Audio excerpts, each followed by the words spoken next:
नमस्ते। हम फिर आ गए हैं कुछ बहुत इंपॉर्टेंट पॉइंट्स लेके जो 31 मार्च से पहले करने जरूरी है। कुछ ऐसे पॉइंट्स जो हमें लगता है कि अगर 31 मार्च से पहले आप लोग कर लेते हैं, आप लोग ध्यान देते हैं इन बातों का, तो आपके लिए थोड़ा फायदेमंद रहेगा। Point number 1, quickly link your PAN and Aadhaar. अगर आप लोगों को डाउट है कि पैन आधार कैसे लिंक करते हैं, तो बहुत ही सिंपल है कि अपनी इनकम टैक्स लॉगिन क्रेडेंशियल्स से अपने इनकम टैक्स अकाउंट में लॉगिन कीजिए। वहां से अपने प्रोफाइल में जाके देखिए कि आपका आधार आपके पैन से लिंक है या नहीं। अगर ये लिंक नहीं होता है तो प्लीज इसे लिंक कीजिए, क्योंकि अदरवाइज आपका पैन इनवैलिड हो जाएगा। यानी कि आपकी आज तक की जितनी भी इनकम टैक्स रिटर्न्स फाइल्ड हैं सब इनवैलिड हो जाएंगी। तो बहुत ही जल्दी इस काम को कीजिए, क्योंकि इसके बाद 31 मार्च के बाद you won't be able to link your PAN and आधार।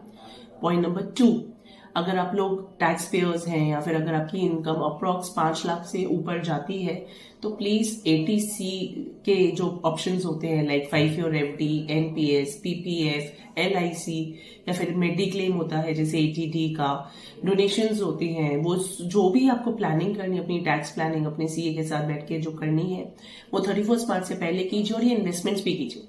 साथ ही यहाँ पे एक और पॉइंट मैं आपको याद दिलाना चाहूंगी, जो PPF और NSC है, सुकन्या समृद्धि स्कीम, इनमें अगर आप इस साल कुछ इन्वेस्ट नहीं भी करना चाहते हैं तो भी 500 रुपए जरूर इन्वेस्ट कीजिए, अदरवाइज ये अकाउंट्स ब्लॉक हो जाएंगे, अकाउंट्स क्लोज हो जाएंगे।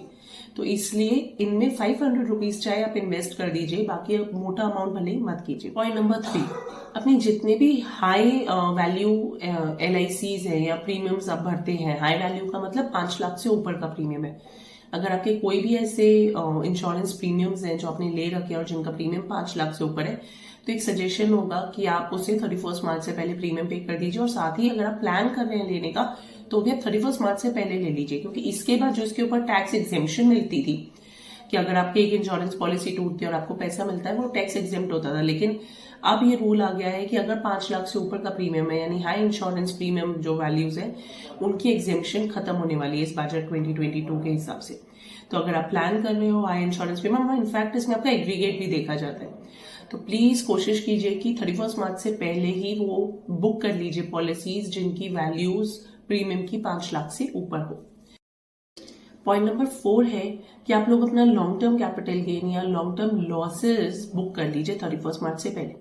जिन लोगों को नहीं पता उनको दोबारा समझा देती हूँ कि जो लॉन्ग टर्म कैपिटल गेन होता है वो 1 लाख तक की जो कैपिटल गेन्स होते हैं उसमें टैक्स एग्जेम्प्ट होता है।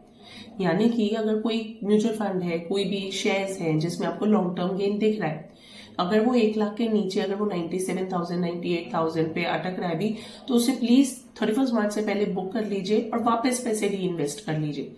हाँ, अगर आपके लॉन्ग टर्म प्लान है उन शेयर्स या म्यूचुअल फंड के साथ तो एक अलग बात है, लेकिन अदरवाइज क्या होगा, अगर आप वो 1 लाख 31 मार्च से पहले बुक कर लेते हैं तो आपको ये कैप गेन पूरा एग्जेम्प्ट हो जाएगा।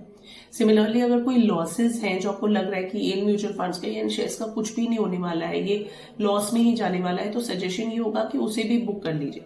क्योंकि अगर आप लॉन्ग टर्म लॉसेस को बुक करेंगे या शॉर्ट टर्म लॉसेस को बुक करेंगे तो अल्टीमेटली आपकी जो टैक्स प्लानिंग होगी वो ज्यादा बेटर तरीके से हो सकती है। लास्टली, अपने म्यूचुअल फंड में नॉमिनी अगर आपने अपॉइंट नहीं किया है तो प्लीज कर लीजिए, अदरवाइज आपके म्यूचुअल फंड अकाउंट्स फ्रीज हो जाएंगे। तो अगर आप लोग म्यूचुअल फंड्स में डील करते हो तो इमीडिएटली अपने म्यूचुअल फंड ब्रोकर को इन्फॉर्म कीजिए कि मेरा नॉमिनी बुक करो। और अगर आप खुद ET मनी ऑनलाइन या कोई भी ऐप पे करते हो तो एक बार जाके देखिए कि उसका आपका नॉमिनी बुक है कि नहीं, अदरवाइज अगेन आपका म्यूचुअल फंड अकाउंट ब्लॉक हो जाएगा।